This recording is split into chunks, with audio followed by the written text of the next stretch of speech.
You're tuned in to the Grit and Grow podcast.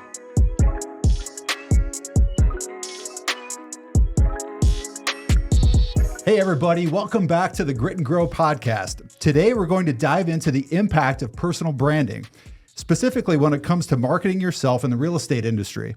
Today we have a very special guest who in the Phoenix metro area has made quite a name for himself, showcasing his masterful marketing skills across billboards all over town.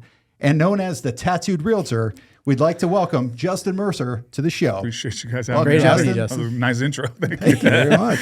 Thank you very much. Appreciate you guys. Appreciate you taking time out of your busy schedule to be with us today. I love doing these. So Yeah, awesome.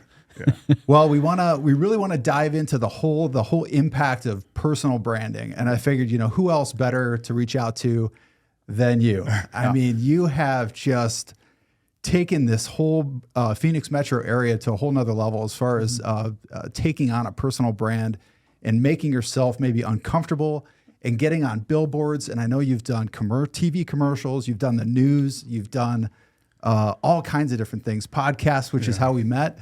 Yeah. And we just want to hear a little bit more about what you have to say about all this. Yeah. So I just put a story up last night about this because I have a class I'm doing tomorrow on branding too. Oh, cool. And I think it's important to let people know, like, I didn't have any kind of branding, marketing knowledge before real estate. I didn't know anything about real estate, social media, business, branding, market. I was a truck driver.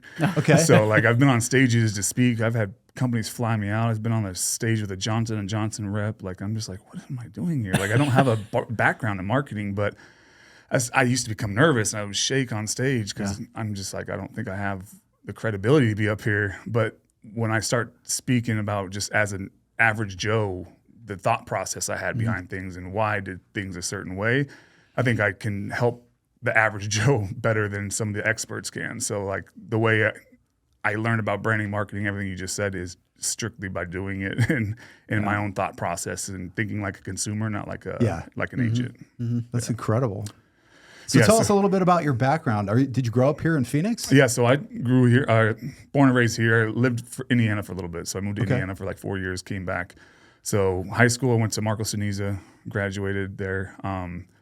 When I was 15, I got my first job. I started working with kids. So from 15 to 23, I worked with kids. So I was a teacher. A lot of people don't know that, but I was a school teacher. No kidding. Yeah, Okay. so What did you teach? PE. PE. Kindergarten through 7th PE. And then I ended up teaching a behavior program for teachers because I worked in a Title I school. And so lower income kids, and we had a lot of troubled kids. So I knew how to work with them a lot better. So I ended up teaching teachers how to communicate with them, how to get through to them. So kids is what I've always known. But when I was a teacher in Arizona, I made $31,000 a year, $800 every 2 weeks. Yeah. Like the days off are cool, but it can't support anything. And you said you drove a truck too. Yeah. So from teaching, I went to Pepsi and I worked there for 13 years. So backbreaking labor, probably the worst position I've ever been in my life from that job, just because the unhappiness. And so real estate was it's a long story how I got into it, but it was not supposed to happen. And I always wanted to do it, but I didn't think I could. So I got to the point in my life where nothing could get worse. So I just tried it and said, if this doesn't fail, I can't go any lower than where I'm at right now. So the tattoo branding, like how far back does that go? Does that go back to your school teaching days or? No, so I had a couple tattoos when I was teaching. I wasn't covered, but when I started driving a semi is when I started getting covered up. But it's funny because I was actually going through a divorce and driving back to work in my truck. So I started work at 2 a.m. that day. It's 5 p.m. I'm hot. It's 120 degrees out. Middle of summer, the truck has no AC. I just threw cases all day. Like I usually bring an extra shirt with me because I sweat through the first one all day. And I can't wear it past a certain time because it's just too wet. Yeah. So like that's how the day went. Plus I'm going through a divorce and I was stuck in freeway traffic and I see a billboard that says the tattooed lawyer. And I was like, and I remember looking at it and saying, that's exactly who I'd work with. Someone that had that kind of branding, right? So that memory had always stuck with my head. So 6 years later, I'm now at the worst point in my life. And that had always been in my head. Like, man, how did he do it with his look? Yeah. And now he's an anti-lawyer, but that's it took me seeing that's the guy that rips his sleeves off, right? The commercial. It took me seeing that to know, like, Absolutely maybe I have a shot. So had I not seen that, I don't know where I would be because that's kind of why I started that other company where I did a podcast. But it was just show people like you you may not think you're worth it. May not think you can have a professional industry, like a career in professional industry, but there's things out there for everybody. Okay. So I kind of took my branding just by that. And I was like, you know what? He did it. I'm going to do it too. Tattooed Realtor worked out. And so you got into real estate first and then saw that and started formulating the no, I the had the branding. idea first. Oh, So, you came into it. yeah, Okay, I came awesome. into it with the idea. I actually had my business cards made before I even graduated school. That's Like I knew fantastic. it's a long story, but I was gonna not be here anymore, if that makes sense. So like real estate was like the last shot for me that I felt. So I took it very, very seriously. So I looked up all the stats. And I think a lot of people now don't do that kind of work. Is I looked like, what do I need to do to get the business? Yeah. When's a paycheck come? How much is the average pay? Like I looked up all the stats and you realize like they're scary. 85% of people fail out. And so I knew going through school, people weren't going to take me seriously. And I've always been the best worker where I've been at. It's just, I didn't need to get the opportunity. So you're trying to pull yourself out of a personal, emotional kind of hole that you're in, and you find real estate and you think this is what's going to help me. But then you're looking at these stats that are saying like, you know, success rates are very low to get started, very difficult to get started. What was it about the real estate industry that really did pull you into it? I love architecture. I love houses. I used to watch $1 Million Listing, like all the real estate shows I watched just as a consumer. And I would drive through Camelback to look at the nice houses. I never had anything like that growing up. So like I was obsessed with like mansions and how they designed it. And I would look through design books. So real estate's always interested me. I just never thought I could do it. Like I bought 2 houses and sold 2 houses before I was even licensed, just as a truck driver. And you see how much they make on the settlement statement and stuff. And I was like, damn, like I've always wanted to do it. But then you see like the opportunity or the possibilities. And I always had that other side, which tattooed all over my face and head. And I was like, I could never do this. And there's no like specific rule that you can't, but it was kind of drilled in my head that you're not supposed to be in this in this industry. So I never even took a step to even see if I could. Until that moment, what I said earlier. Yeah. And how quickly, once you got licensed and you got rolling in the industry, how quickly do you feel that your branding really took hold and started so it got becoming its own thing? It got more attention. Like, so I had my open house signs, business cards, car wrapped, everything before I even had my license, because I knew this was my only shot. Because if this doesn't work, I'm done. So I put everything into it, and I still had a job at the same time. So I was still working 60, 70-hour weeks, and they're hard days. I started at midnight, want to get off till 2 in the morning or 2 in the afternoon. This was the truck driving. This is truck driving, yeah. So I had to pick up the kids. I had so much going on, I couldn't even do real estate. So I was licensed for 2 months. I couldn't do anything because I still was working. In that time was the news story that came out because the Russell Shaw made fun of me and all that. So, So that's where the news came from, because I took headshots and someone ended up seeing it on my page. They sent it to him, said this guy's trying to be an agent in Arizona. They were like laughing. And Russell had posted something. What he said wasn't offend. I got a thick skin. I love sense of humor. So if you're bagging on me and I find it funny, I'll laugh with you. So, but what a lot of people were putting in the comments is what upset me. And that thing went from 16 comments to like 600 overnight. And then the news ended up getting tagged in it like 5 times. So they did a story on me. Russell had reached out and apologized. Like he didn't know I was in Arizona. And he ended up being like a good mentor for me. But the news called me. So they did a story. And then now I went from 800 Facebook friends to 5,000 overnight, because now it's been syndicated now across the nation, that news story. So it was playing in Houston, Jacksonville, all these places. And then I started feeling the pressure because everyone's like, this guy's an agent. I'm like, I haven't even done it. I haven't even worked. Like, I've been licensed, but I got a job. This is amazing. Yeah, my old team lead is the one that had me quit. He's like, you got all these people following you. You telling people to chase your dreams.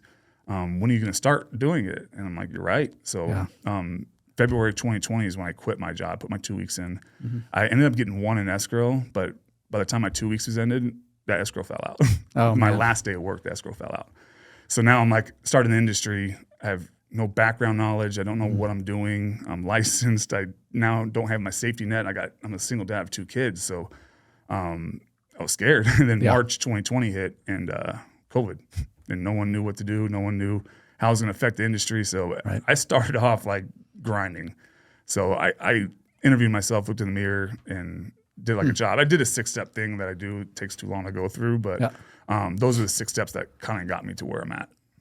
But the branding alone, I started beforehand, like before I was even licensed. Okay, so really quick about your look, about the tattoos, kind of going back to what Brian was saying. So I know that like most people, when if anybody's talking about tattoos, like it's like every tattoo has its own story. Mm-hmm. And so when you're head to toe, pretty much, I mean, it's everywhere. Yeah. Like, could you even do that? Could you even say each tattoo has a story? Oh man, a lot of them do. But Or is it like it's your whole story is your appearance? I guess it's a little bit of both. Like I do have Like a lot of meaningful. what drew you to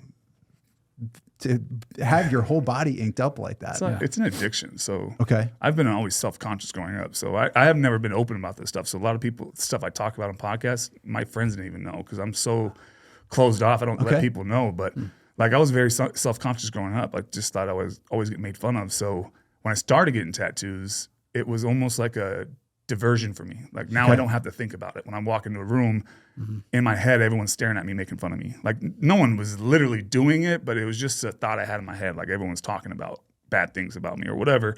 So when I started getting tattoos, like the attention was always going to the tattoos. So it kind of helped relieve me of that. Plus, I mean, I liked the pain. I was addicted to them. So some of them mean things. Some of them just, it fills space because you can't have, I'm pretty much fully covered. I mean, so it generally all means something. They have a meaning. That's awesome. So you're like a walking work of art, really. Yeah, I mean, so do you have just like one tattoo artist, or is it like, is this it's been like all of Phoenix no, like is two or on three your body people. somewhere? Yeah, one of them, he just kind of fell off, and the other one, I moved away from an area, so it was just, I have like two or three major, but Gotcha. Okay. one, I try to stick with one, yes. Okay. Yeah. That's cool though. Yeah, So what advice would you give to somebody? Because your story is so interesting and it's so unique. But to let's say a brand new agent that's getting into the business and they're really struggling. I know I mentioned this kind of before we sat down, but a lot of agents, a lot of brand new real estate agents, they really struggle with this idea of like, I've got to create this like personal brand for myself in order to become something. And so a lot of times, you know, like the marketing reps will get with the agents and they'll say, hey, you know, if you could somehow like align yourself with like some passion of yours or something that can relate or, you know, somehow tie into someone else's interests. Yeah. Yours is so unique. And it's almost like you've got this like following of people that are interested in like what you represent, maybe more so than you're almost like a public figure, and you've got this message that you have kind of become this notorious person in the real estate industry, but you're really, I mean, in talking to you, you're not really that way. And so I think what I'm trying to say is like, is there like a persona that you've almost like taken on indirectly that is pulling a certain crowd of people to follow you and then ultimately want to work with you as an agent? So yeah, like it also gave me a lot of imposter syndrome because I was getting the attention, but I didn't feel like I was at a level of business yet where I deserve what I was getting. Like people flying me to speak on a stage, and I was like, wait. And I would always step back, like, why do you want me? Like, I don't want to feel stupid up there. I don't want people to judge me because I've always had that same mentality. That's kind of what I was getting at, yeah. Yeah, so I didn't know I would be that. But then I remember when I first saw Byron, he's an anti-lawyer now, but I saw his Bronco in downtown Gilbert, and I freaked out. I was like, oh my gosh, he's like around here somewhere. And I remember staying in a restaurant a little bit longer just to see if I could meet him. And ended up reaching out. Like, we ended up doing a podcast together. Okay. So the first time I met him, I like gave him a hug and I was like, dude, you have no idea the impact you had in my life. And he was just so like taken back at first. He's like, whoa, I'm just a regular guy. And I'm like, no, dude, you indirectly might have like saved my life. You don't know. Like everything I have right now is directly related to me seeing you have success. So what he is to me, what people started coming to me and saying that kind of stuff and saying, I got into real estate because of you. So then I started like, oh, man, like, why me? Like the imposter syndrome again. So the way he felt when I said it to him is the way I feel now when people say it. So I didn't know I was going to be like a persona, but I'm glad I'll be that because I think it's important that people see. Some people just need to see it. And the younger generation of people that are coming up in this industry, like I think they need to see guys like you succeeding. Like they need to see it. Like, okay, this guy was absolutely not, cut from the cloth of like the real estate professional as we all, remember like the Century 21 agents with the gold coats, jackets, the golden jackets and stuff that like our parents' generation was maybe a part of, but like to see someone like you succeeding and to the level that you have, like, it's amazing. I mean, it really is. Like, it's like I see stuff like that and I'm like, man, like it couldn't be happening to a better person and in an underdog type of situation like what you've been up against the last few years. It's really awesome to see. So I appreciate that. Like coming in, I did ask the people around me, friends and family, like, hey, here's my idea to join real estate. I'm going to do real estate. I'm going to brand myself this way. Here's like my kind of business plan. I don't own a business, so I didn't really know what I was doing. Yep. But I got the same reaction from everybody. I'm talking about my mom, my sister, my best friends. They were all like, don't do it. And they're like, not because you. What was the reason? What was their? Because you can't change the stigma. And everyone wasn't afraid of me. They're like, we know you can excel, like, because you're just I've always been a hard worker. I've always been known for my work. So they knew I could do it, but they're like, you can't change people's minds. And that's when I started like, you know what, this isn't just for me to have a career anymore. Like, I want to change the stigma. For someone to say that, it's not wrong. I don't want them to think they're wrong by saying that, but it's just like, why does it have to be the case? Like, why can't somebody who has tattoos do the same thing somebody else can? And I understand, like, customer service-wise, some people might not want that to be the face of their company. And I do understand that. But when you're talking about setting up your own business, like, why was that their first thought process? So now I took that into real estate and it put that chip on my shoulder. So and you already had the anti-lawyer. You already had Byron to like point to, like, look, he's a lawyer. Yeah. And this is absolutely working for him from a branding perspective. I mean, it's absolutely, I think, a major challenge for so many people in our industry, in the real estate industry, whether it's real estate agents or loan officers, to dive into personal branding. And so one of the things I'm wondering, maybe you could talk to us about is advice, having been successful creating your own personal brand, advice to somebody coming into it, how to kind of discover that. I mean, and maybe it has to happen organically. You just see a billboard one day. I don't know, but from your perspective, like what do you tell new agents in terms of how to discover their branding? So I kind of show them like how I took the steps. So what's the reason behind branding? Like, don't give them the reason, ask them. Say, what's the reason behind you wanting to brand? I just want to hear their thought process behind it. And the reason I started my brand was because I knew the way to get the business was door knocking, cold calling, open houses, referrals. I looked at that stuff. So I was like, well, I'm not cold calling because I'm not going to talk to somebody for 5 months and then meet them in person. Now I got to overcome this objection. Gotcha. I'm not going to door knock because they're going to call the cops. So like, I knew open houses and social media, all that would be my route for business. Okay. But then I started thinking, okay, now I'm going to put myself in this situation. I'm at an open house. What's going to happen? People are coming in the door. They're going to get alarmed by my look. They're going to wonder where the agent is. They're not going to know who I am. So how do I combat that? So I thought, if I make open house signs, or listing signs, I had a 6-foot cutout at the door of me holding a sign that said, don't be alarmed by the big tattooed guy. Sign in and take a tour.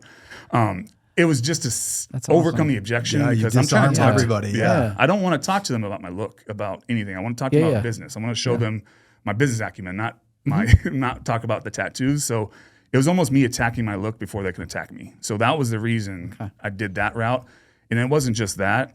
There's a story I tell because it plays perfect in the branding role. I had a pest control company for when I bought my first house, got a pest control company. And I had my daughter at the time. She was 4 months old. And my ex picked her up and there was a scorpion underneath her. And I'm like, I've been getting sprayed for 6 months. How is there still scorpions in this house, right? And it pissed me off. And I remember she called me on that way home from work. I pulled up at the light and I was next to a green mango truck. And it was an F-150 and it was lifted. It was matte black. It had the green rims on it. And the first thought as a consumer was, oh, they must know what they're doing, right? They got these kind of trucks. And I've seen a couple of them before. You know, I'm going to give them a call because the phone number is on the side of the truck. So I called them. I've used them for 12 years. I still use them to this day. But it wasn't, I knew nothing about their business. It just, I saw that and I was like, these people must know what they're doing enough that I called them, figured out they do know what they're doing, and they've been my servicers. So I knew coming into the industry, if someone saw my car wrapped and the signs and a listing sign and a cutout, they're like, oh, this guy's obviously got a brand. He must know he's doing it at some point, not just some one-off agent. Yeah. So that was my purpose behind branding, was the legitimacy. Okay. Yeah. So I always ask them why first, because I don't want them to say, hey, I'm the roller skating realtor and here's my business card. Would you say the roller skating realtor? Whatever it is. Exactly. But it has to be something like you want, like branding's a big waste of money if you don't do it right. Like it's a big waste of money. So, and then you got to realize, am I doing it for now? Am I doing it for the future? Am I going to have a team? Am I going to move brokerages? Like there's a lot of stuff that goes into branding. So that was actually one of my questions for you is that like, at what point did you figure out like you can, just be a real estate agent for yourself, working with yourself, for yourself, and that's it. But at what point did you pivot and kind of know like I'm gonna go toward building my own real estate team, because it's two totally different things. So I was the tattooed realtor for almost 2 years, and that's what I branded everything with. Everything was made the tattooed realtor, the logo, all that. And then I started thinking, I started teaching these marketing classes for agents, and I was like, you can brand yourself, but I do want to start a team eventually, and I can't be the tattooed realtor team. So I started even thinking then, I was like, I'm going to have to change a lot of my branding up. But I had to change it because I've got reported at NAR more than any agent's ever been reported at NAR. You have They've literally emailed me 200 times. I've gotten complaint after complaint after complaint. Everyone's saying he's using the realtor trademark wrong. And they used to make me, I had to change my website, I had to change my Zillow, I had to change my URL. And then finally I just said, like, why do you let these people complain about me? And they're like, well, we can't really stop them. I was like, yeah, but I see everyone using the word realtor wrong. Like technically it's first, last name, comma, realtor. That's the only thing you can do. You can't put one name, there's rules behind it. I said, but you guys keep coming after me. I'm like, no, we're not coming after you. We get reported, we have to satisfy the Follow report. up on it. Yeah. So I got reported over 200 times at NAR. Oh my gosh. So I had to end up changing it. And she's like, you know what? I said, I just put another billboard up with this logo. I said, I don't have the money to keep doing this, changing stuff, because someone now took the picture of the billboard and my car wrapped. And she's like, you know what? I'm going to give you 120 days. She's like, you don't have to do anything right now. They ended up being really cool about it, because I was like, hey, can I legally change my name to the tattooed realtor? And she's like, well, that would be in a code of ethics, because you're trying to skate around a rule. And that's when I changed everything to Call Tattoo, was because of that. So I was the tattooed realtor. Which is brilliant. Yeah. Which is brilliant. Yeah, I called Rafi. You've got the call to actions right there in the team name. So now I'm contacting. Call Tattoo Real Estate Group is the name of it. It's brilliant. So it was a good change, but like it came because of the wrong reasons at first, though. Yeah. Interesting. But the reason I also did that was because when I was 7-8 years old, I knew the number to 5 different lawyers, like Goldberg and Osborne, Lerner and Rowe. Jingles, The jingles. And Lerner and Rowe. When I got engaged, I went to Shenko, because it's 1 mile south of Bell Road, Scottsdale Road, Tacoma. Like I knew the whole slogan in my head. I knew the phone number. Know where to go. Knew the hours, where to go. So I started thinking, there's no real estate. So now I'm asking agents, when I first got licensed, 2-3 months in the business, I'm saying, who's your most famous real estate agent you know? And everyone's like, I'm like, the most famous. And they were like, Russell Shaw or Shannon Gillette were the two that came up all the time. So I didn't know Shannon at the time, so I did research on her, but Russell is the person who like started me at this, where I was. So, and I remember, I'll be your realtor from when I was 6, 7 years. I remember him as a kid. I remember seeing him on TV. So the fact that I got to talk to him and he was my mentor meant a lot to me. And I was like, there's never really been that call Rafi, Lerner and Rowe for real estate. So that's what I was trying to go for with the billboards, commercials. I had a crazy jingle too. It's because that does stick out to some people. So, again, going back to, let's say, a new real estate agent that's struggling with this whole idea of the impact of building a personal brand. They're struggling with the idea of like, I've got to come up with something. How do you get to the point where you're actually able to invest at that level in outdoor and bus station signs, wrapping your car, billboards? And someone, getting into the business would sit there and say, and they would probably tell Brian and I the same thing, like, it's easy for you guys to say. And we've been told that before. Yeah. And yet we're sitting here, what was that message I sent you? Was it last night or 2 nights ago? It says that I'm trying to remember which one if you're too broke to invest in yourself, you'll always be that way. Get used to it. Yep. And I was like, we have done that. Like we have just keep overcoming hurdles and challenges, and we keep investing in ourselves and our business and the show. And it's like, look what's happening when you have the stick-to-itiveness to actually just keep grinding it out and doing it. And that's really the whole premise of this show. Yeah.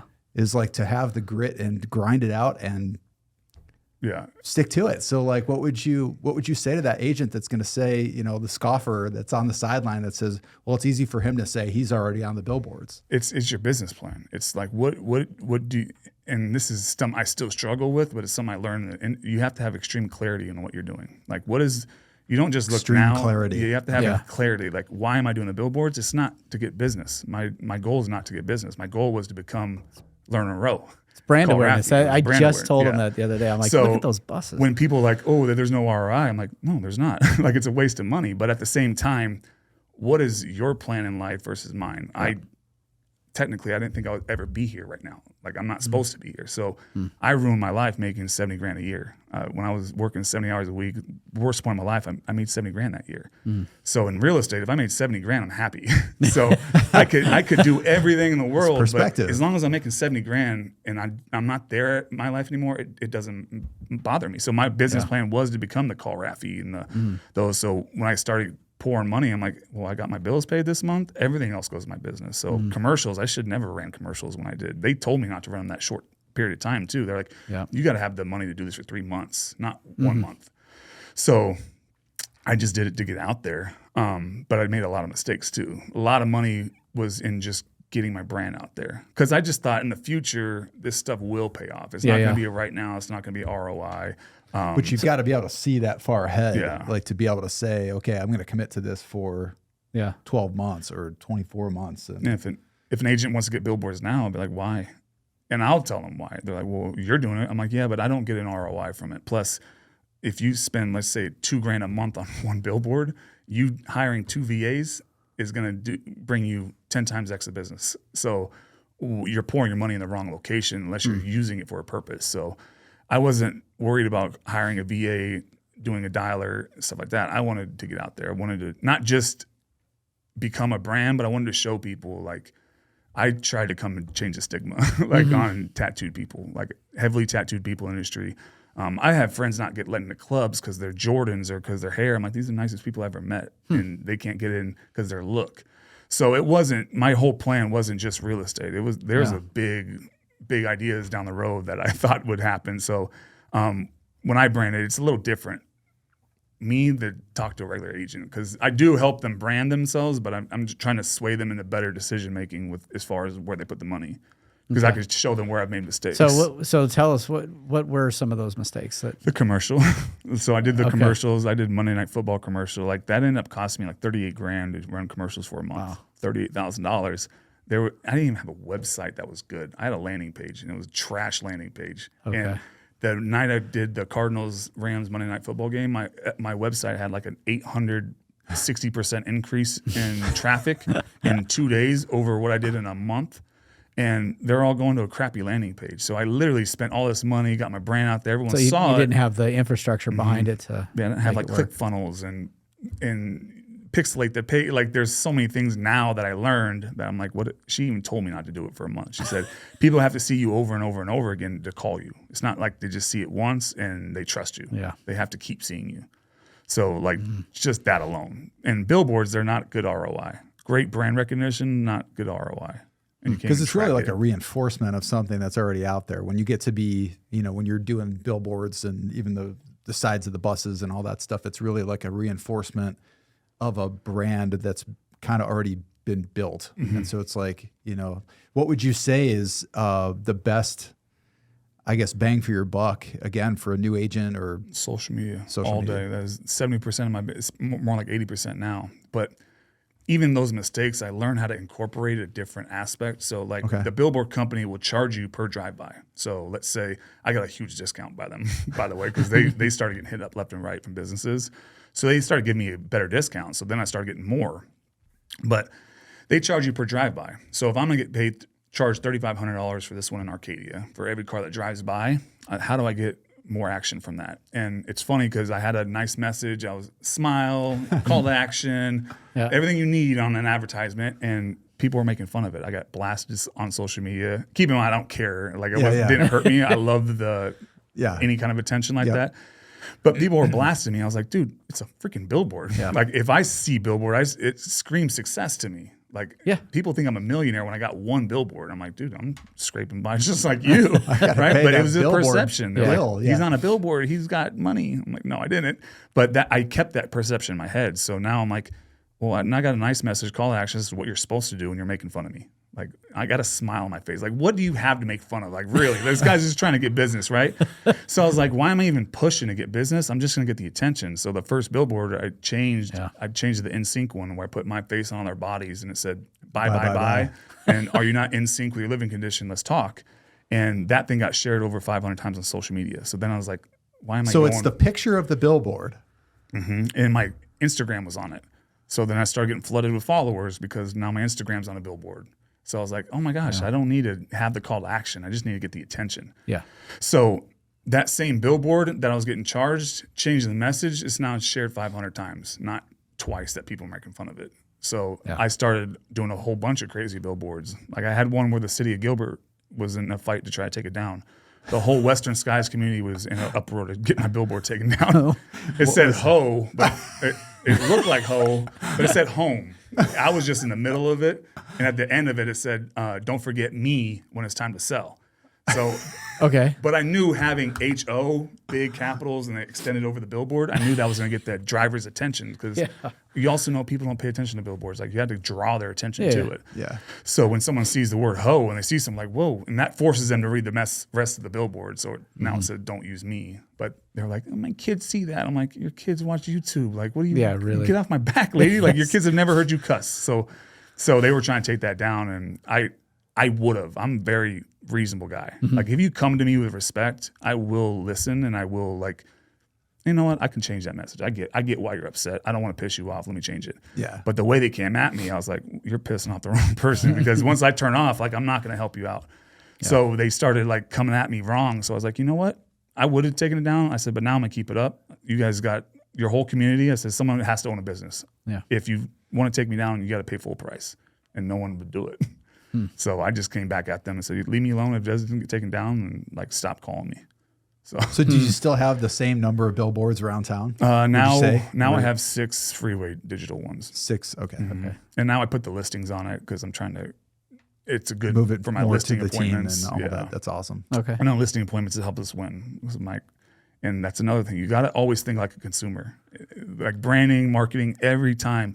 Think like a consumer, not like an agent, because I know putting a listing on a billboard is not going to get that house sold. Like MLS gets the house sold. Open houses, the open houses don't even get the house sold that much. So the MLS is the main focus to get the house sold, right? But I know putting on a billboard, perspective wise, from a seller, they're like, oh, my house is going to be on a freeway billboard. Oh, If that's I want awesome. to see, then I take a picture of it, send it to them because now they're going to share it all over social media. So now you're getting 3x the exposure of not just the house, but my brand, all that, because when they see their house on a billboard, they share it over social media. So you're kind of hitting 3 targets by just doing one little program. So, and when I posted it, I had an agent respond and say, you think it's going to sell on the billboard? I'm like, no. It's not the point of it. But it gets buyers and sellers now. Yeah. So it's a different approach that I'm trying. That's a great approach. Yeah. This is And brilliant. Always How do you think think of this stuff? This is amazing. It's just being in it. This is why I love it now. I've had marketing companies reach out to me and I always say, no, I want to do it myself. Like I didn't know I had this inside me. Like I didn't know I was an entrepreneur until I was an entrepreneur. Like I was a truck driver for 13 years. I was miserable. I wanted you to had live. it like just bottled up inside of you, and now it's. I surprised myself sometimes. I'm like, why did I think about that?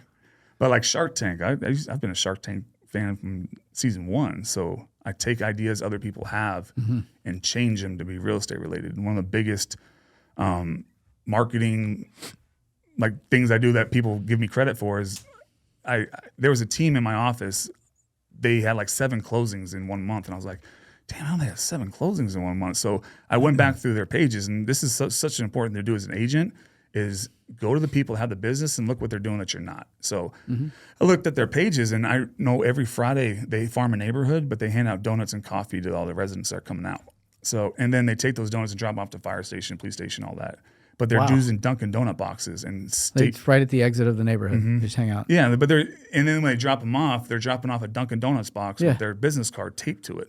So I started putting myself in the firefighter shoes or the doctor's shoes. I'm like, if I'm gonna walk through I had surgery. I'm going to open this thing, take a donut, walk away. I don't care who's on. I don't care who brought it. Yeah. When I go to my office, Keller Williams, there's cookies all the time from vendors and stuff like that. Yeah. You take one, you walk away. You don't pay attention to who brings it in. Yeah. So instead of doing that, I said, you know what? I'm gonna steal that same idea, but I'm gonna make it 10 times better. So I made custom donut boxes that were like bright black gloss, and it said "Let's ink a deal" on the front. Had my phone number and Instagram on the side. The top had my logo and my cartoon character. And I dropped 7 boxes off of the Mercy Gilbert Hospital. That night I was on 23 nurses' stories saying thanks for the donuts. Because now they have of a the box. branding on the box. Yeah. Because now it's like they know it's a donut box. They know there's donuts in it, but now you can't not see who brought it in, right? And the Let's Ink a Deal and the cartoon character was like, oh, that's funny, that's cute. Like, so it was like that. So now it's like, I don't care if this nurse has 300 followers. That's 300 people I wasn't in front of before. Yeah. So now that's my brand all over the place. So making the donut box my brand was something I got from another person. I just made it better. So That's awesome. Shark Tank, watching people's businesses, I always think, how do I add something like they're doing into my business? So I think that's like one of the best things to do as an agent is rip off and duplicate. But try to make it your own. Just make it Enhance. better. Yeah.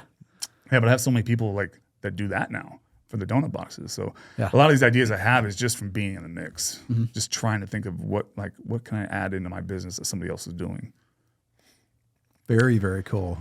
So yeah, it's a long story, but No, it's amazing. So besides billboards, getting away from social media is obvious. I want to go back to social media in a minute, but I'm curious.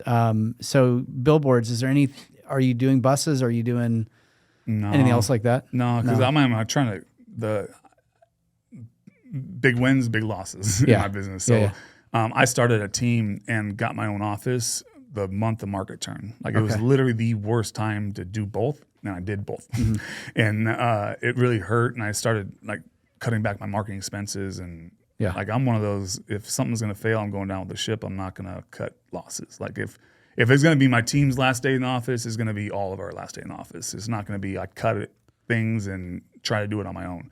So we took the last 2 years. It's been survival. Like us too. Yeah. It's been bad. Like, but it's so like grit and grow. Like I got super depressed last year and a half. Like a year and a half ago, I was super depressed. And now I'm starting to get that same mindset I had coming into the industry where it's like, shoot, if I fail, it's 20 times bigger failure because everyone, the haters say, I told you so. And the people that follow me is like, oh, I guess it can't be done. All those commenters on his show's post back when he first got in. Yeah, I didn't want them to be right. So I started like getting depressed, like, oh my gosh, like I don't have the business I should be having. Now I got the 2 biggest expenses I had coming monthly now. Like the office is $6,500 a month. Like it's a lot to like run by yourself. And I met with couple of agents, and I remember talking to Jason Mitchell, who's got one of the best teams in the country. Come to find out, like so many of the people you look up to have went bankrupt, sold businesses, like failed over and over again. Then it started making me like, oh, okay, like I can fail. Yeah, like just start over. Like I know an agent, she claimed bankruptcy twice. Like she had to do bankruptcy twice, and I'm like, oh, I haven't done it once yet. So like I'm still good, right? Good. So it's almost like I went from being super depressed and miserable to literally the next day, like I hope it fails. I got to start over again because now I got the blueprint, and that's the most important part of if you fail out of this industry. Like you have the blueprint, you know what to do, you know where to start, and you know how to take off. So I went from being super nervous and like depressed to like, oh my gosh, there's so many opportunities that are still lying in front of me, and it got me more energetic. And I still got the office. You go through these cycles where it's like, it's like the tide, right? It comes in and goes back out, comes in, goes back out, and you're unfortunately as salespeople, we're in this emotional roller coaster of whatever the market bears for us, but it's up to us to go and get it and wake up every day and get after it. And you have a choice, right? Like you have the choice to wake up and keep getting after it, or you can wake up and quit. But no one knew I was depressed when I was at that point. No one knew it. I always put the smile on my face. It was always good. I was on social media smiling. But was that like summer of 22? Yeah, that's exactly when it was. So when I started being more open about it, you started getting the answers. Because the only reason I talked to that first agent I was telling, or the lady I was telling you, is because I just got to the point where I was like, I'm not doing good. This is the only person I sold it to. And she just smiled. She's like, Justin, like, you're fine. Like, you're doing good. You still can at least pay your bills. And then she told me her story. And then I was like, oh, maybe I should open up about this more. Not just because like that made me feel a lot better, because I think agents need to know this stuff, because I'm comparing myself to everyone online. So every single agent is comparing themselves to everyone online. So now I get compliments on my stories because I am vulnerable and open and tell people, hey, this is a mistake I made. Here's what I did. Here's what I did wrong. So I'm so more open about everything now, because I'm not trying to be Superman. I want the people to know there is ups and downs, like you just said. Like I was holding my cards. Like no one's gonna know that I'm not happy. No one's gonna know I'm losing money. But when I started like just being open and say, yeah, I lost 10 grand last month because I couldn't close this many deals or whatever. Now you're just helping agents.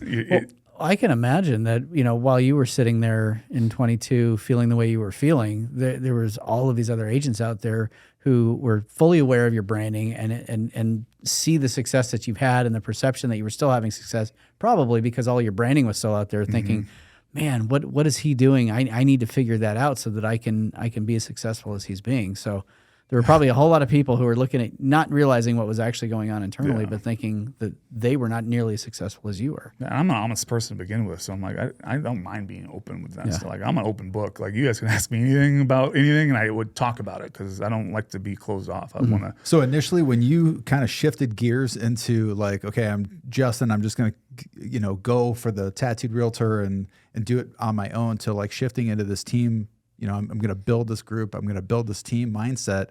Did you guys pick up, like, was your business, did you notice like a increase in your business immediately? Or did you dive first? Because I know what it takes to lead a team. Like I know what it takes, and I know what it takes from me to lead a team of people. And there's a commitment that you have to make if you're going to lead a team of people. So I was just kind of curious to see. First year, I sold 23 homes. I was trying to sell 5. I knew an average agent sells 3 to 5, and I was like, I'm gonna go for 5, and it's doing 23. Second year did 43. So now I'm like, I'm way past where I thought I would be anyway. Third year is when I started a team, and I didn't even want to start a team. I kind of got pressured into it by past agents and friends, and I ended up doing it kind of like, I was like, hey, I don't have a CRM. There's tons of mistakes I've made in my business. I'm not ready to help people grow their business. And it was like peer pressure. I'm like, well, I guess I can teach you the investment space. I can teach you marketing, branding, social media. So I can teach you certain things. So I was very open to people that came on my team, say, hey, like, here's what I'm good at. Here's what I'm bad at. You make the choice. So it was a big nosedive, because now I'm giving away my business. I didn't know how to run a team either. So now it's like, I'm usually closing these deals, and I'm getting them away and making half, and they're getting capped now, and I'm getting capped now. And like, it's just like these paychecks that would normally be 10,000 are now like 4,000 to me. It's 3,000 to me, plus the market turned. So I'm giving away all my deals and getting half of them, and at the same time I still have all the bills. So it did, like, that's when I started getting super depressed, because I'm like, now I'm trying to help. Like, what did I do? Yeah. How did the branding translate over though to going from an individual to leading a team? You kind of alluded to it earlier about how you were trying to figure out how to navigate that part of it. And my thought process was, when you said that earlier, was like, well, why not just run right at the tattooed realtor branding and try to find other realtors who, and maybe there were other realtors reaching out to you that were all, that were into tattooing and all that kind of thing. And well, the first 6 people I reached out to join my team were women. And now I had a team of women who, there were 6 of us, and I was the only one with tattoos. I had one girl that had like a sleeve, and the other ones like didn't have any. So I was like, and I started thinking, I was like, oh, like, I feel bad for them, because now they're part of my brand, like Call Tattoo, but maybe they're going to get looked at wrong. And well, that was part of the whole, like, the notorious part of the story, I think, and kind of how the reputation started. I mean, maybe 2-3 years ago. But I asked them too. I said, are you guys okay with this? Because I don't want my brand to get mixed up what you guys do, and people not to use you because of my branding. Because you do get haters too. And they were more thinking the process of like, you've created a brand that you're known, at least. So us working for you, because they would have open houses and people would like go in there to meet. They'd call me and say, someone came by just to try to meet you. And we'd laugh about it. So they were getting some people that reaches out to them because of, I was already on billboards, commercials. We did Spanish radio. So our brand was getting blasted everywhere. So now I have a team of, I have a lot of 19, 20, 20-year-olds, 22-year-olds on my team. And Plus, I had this crazy look. I just rebranded 6 months ago. So I changed my logo. I changed the colors. I changed everything to be more of a luxury type feel. Okay. Because now I have agents that, yeah, you can wear whatever you want your listing appointment. You're calling FSBOs. Do you really want to like show up looking like that? Because I still have the consumer part never leaves my brain. So when I brand now, like all the agents, they wear black slacks. I made them all polos. Or the brand doesn't have the crazy colors anymore, the paint splatters. It's like a sleek brand that can fit in now. So I have made a lot of changes to the brand too, to combat what my fear was, is other people using your brand and not fitting with them. Yeah. Okay. So now it's just like more, I'm Call Tattoo. This is my real estate group. So so cool. Okay. So it works now, but it was scary. Like it was scary. I didn't know what I was doing. So 2024, it has been a really challenging couple of years in the real estate industry. So where is the team today? How big is your team? We got 12 right now. 12, awesome. Yeah. So I'm struggling right now because I don't know. I just hired a sales manager, but I don't know.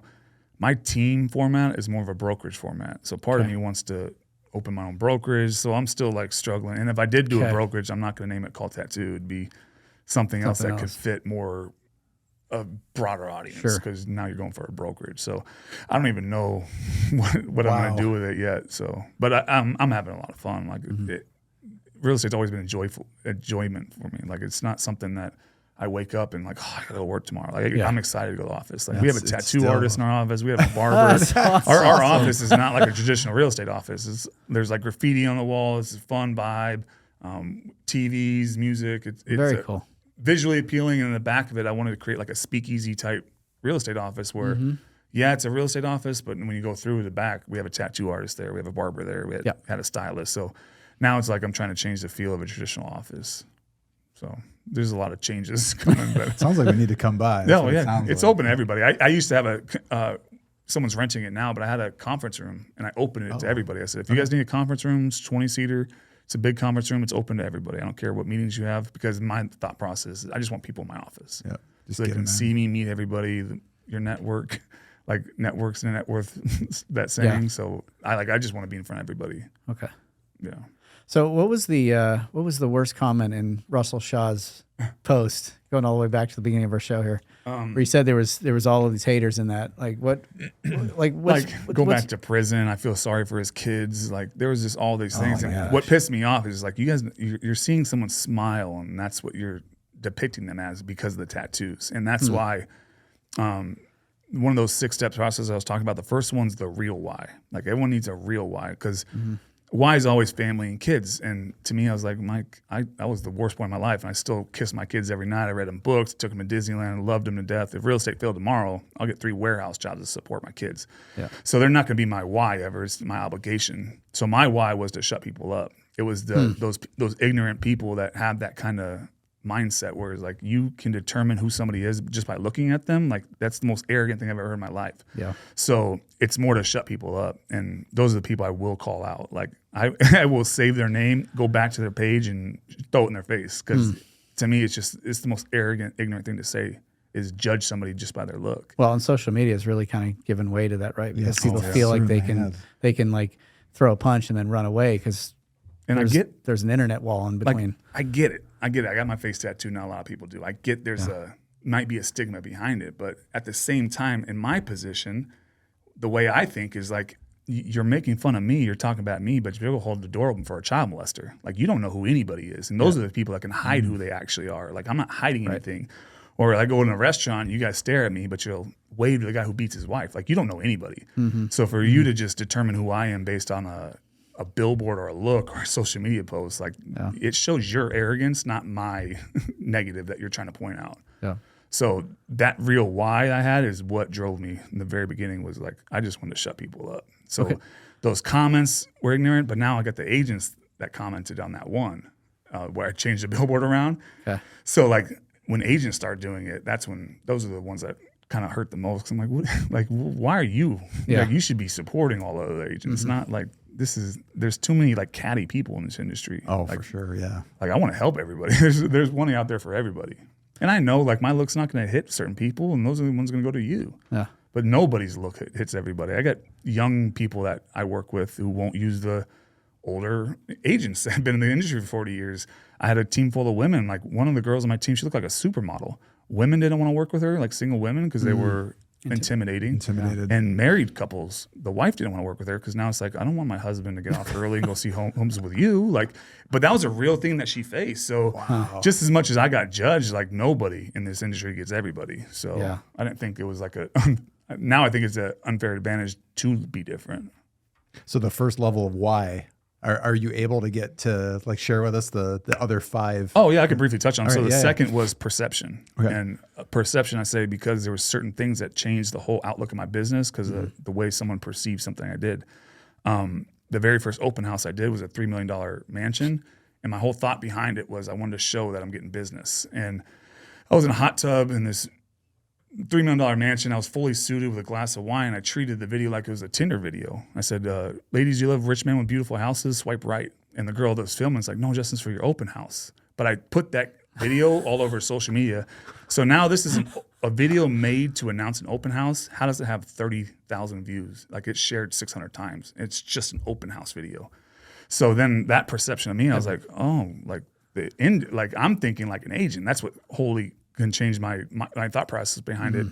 Is now the next week I did a $900,000 mansion, $800,000. So I'm getting flooded with DMs talking about like, how did you get that listing? It's not my listing. I'm holding an open house, but I didn't tell them that. I said, hey, come bring me a buyer. I can represent the buyer. So the second process was perception because I knew it's what people perceive, not what it is. Yep. Third was think like a consumer, and give you some examples for that. 4 was with social media.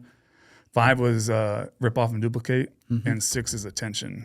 I mean, attention is like one of the biggest ones because it's not about like I'm reaching a broad audience. Like I'm not trying to dial a specific message into a small group.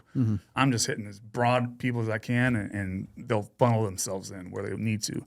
So the attention came because like I bought a limo. It was $5,000. I wrapped it and took my kids to school to it, and now. Fast forward through time, kids were running up to the fences every time I dropped my kids off and picked them up.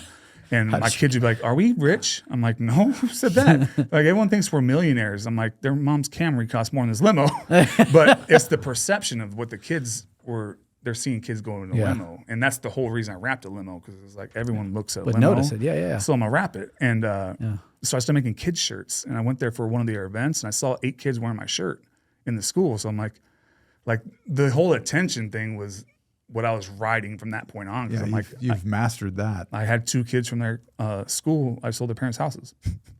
And because I gave away T-shirts and they were like, oh, the tattooed realtor came by and he's at limo and all this stuff. So now you got kids like advertising for you. So the 6th one was attention. And you just always try to figure out how to create attention because it just gets eyes. But those were the 6. They're like an hour each. I can explain them all, but those were like the big 6 where I had 0 in escrow. I didn't know the business. I knew nothing about real estate. Yeah. No pipeline to close in $3 million or $1.8 million the next month. And that was during COVID when now I'm scared I have no business, nothing in the pipe to closing that because of those 6 steps. So if you could go back to the point in time when you decided to become a realtor, what advice would you give yourself? Would you do it all over again the same way? Yeah, because it was so much fun. It really was. Like, I've never made money before. Like, just the fact that I can give away, like all the people I was helping, giving money to my mom and this company and doing this for the kids. I remember the first December, I was like, I've lived paycheck to paycheck my whole life. Like, I remember when I was married, my wife hit a curb and it popped the tire. It's $160 to change the tire. And we got in a fight at night because of it.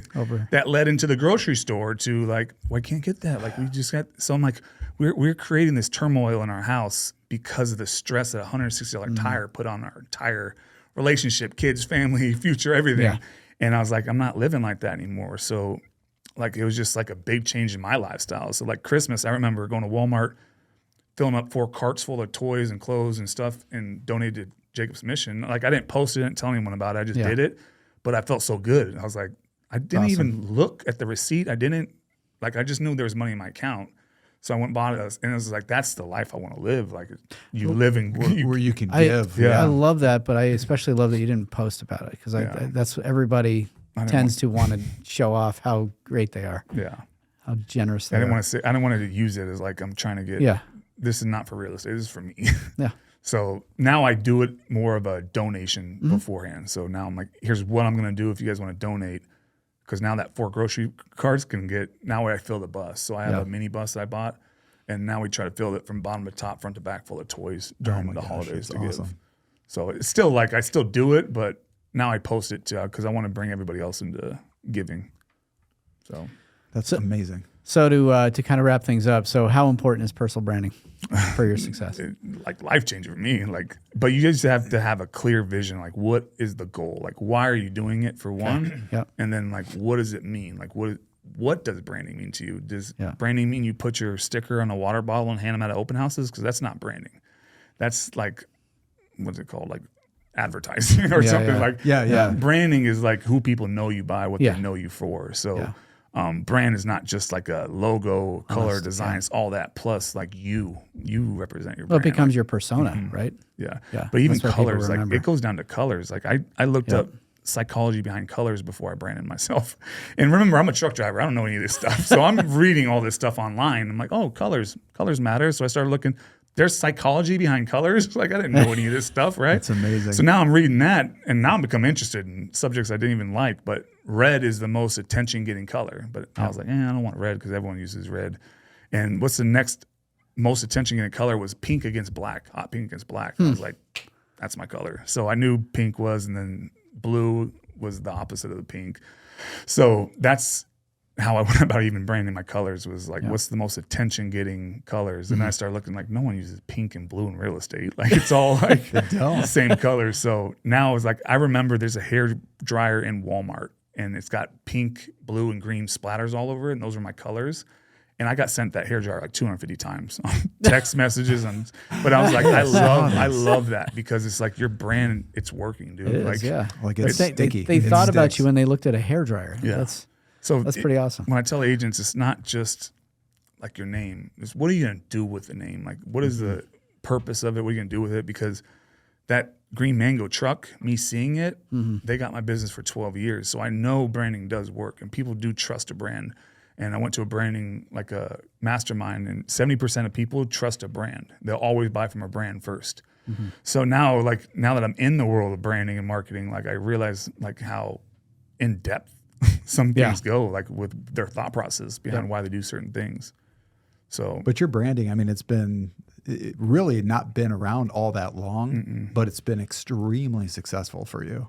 Yeah, I never, like, you guys have no idea. It's amazing. It's amazing. It really is. So it's an inspiring story. I'll go to a gas station, park my car, get whatever, and I'll see someone delivering. And I was like, I will sit there and feel guilty because I'm like, I know what they're just going through today. Yep, Like I know his whole day. And like, I'm sitting there like, now I'm getting emotional because I'm like, I see this guy working his ass off.